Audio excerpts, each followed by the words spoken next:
कोल्हापूरच्या राजकारणात एकच चर्चा सुरू आहे. शिंदे गट खऱ्या अर्थाने मजबूत होत आहे का, की ही फक्त महायुतीवर दबाव टाकण्याची राजकीय नवी स्टाईल आहे? शहरात शिंदे गटाच्या जलद हालचाली, नवीन चेहरे, संघटनाशी वाढलेला संपर्क हे सगळं भाजपच्या नकळत चाललंय का, की जाणून बुजून एक नवी शक्ती केंद्र उभा करण्याचा खेळ? भाजप म्हणते एकत्र लढू, शिंदे गट म्हणतोय जागांची हमी द्या, आणि तळात मात्र दोघांचे पाय अलगद वेगळ्या दिशेला वळताना दिसत आहेत.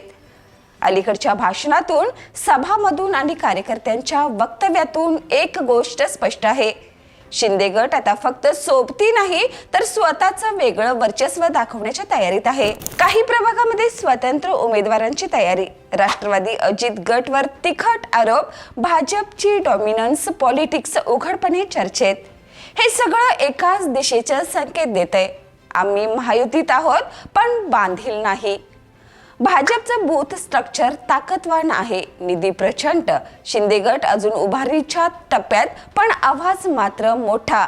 याचा अर्थ एकच, जास्त जागा मिळवण्यासाठी ताकद दाखवण्याचं राजकारण. कोल्हापूर सारख्या शहरात मतदार पक्षाकडे नाही पाहत, नेत्यांकडे पाहतो. त्यामुळे येथे समीकरणं क्षणाक्षणाला बदलतात, आणि म्हणूनच राजकीय गल्लीपासून ते कॉरिडॉर पर्यंत एकच चर्चा, शिंदे गट स्वबळावर लढण्याची पायाभरणी करतोय काय? काहींचं म्हणणं ही ताकद खरी नाही, ही जागा वाटाघाटीचं हत्यार आहे. काहींचं मत कोल्हापुरात शिंदे गट स्वतःचा वेगळा ब्रँड तयार करतोय, आणि निवडणुकीआधी महायुतीतून बाहेर पडणंही शक्य. कोल्हापूरचं राजकारण स्वतःची भाषा आहे. इथं मराठा, ओबीसी, मुस्लिम, कामगार यांना एकत्र आणणारा नेता महत्वाचा, आणि आज शिंदे गट याच नकाशावर चालतोय. शेवटचाच प्रश्न, ही ताकद खरी की धूर? महायुतीत एकता दाखवली जाते, पण अंतर मात्र दिवसेदिवस वाढतंय. आगामी काही आठवड्यात पुढील चित्र कधीही तयार होऊ शकते.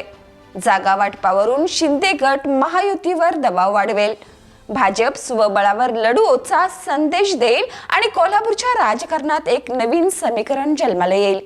धूर आहे म्हणजे कुठेतरी आग नक्कीच लागली आहे. तुम्हाला काय वाटते? नक्की कमेंट करा, आणि पाहत राहा तारा न्यूज.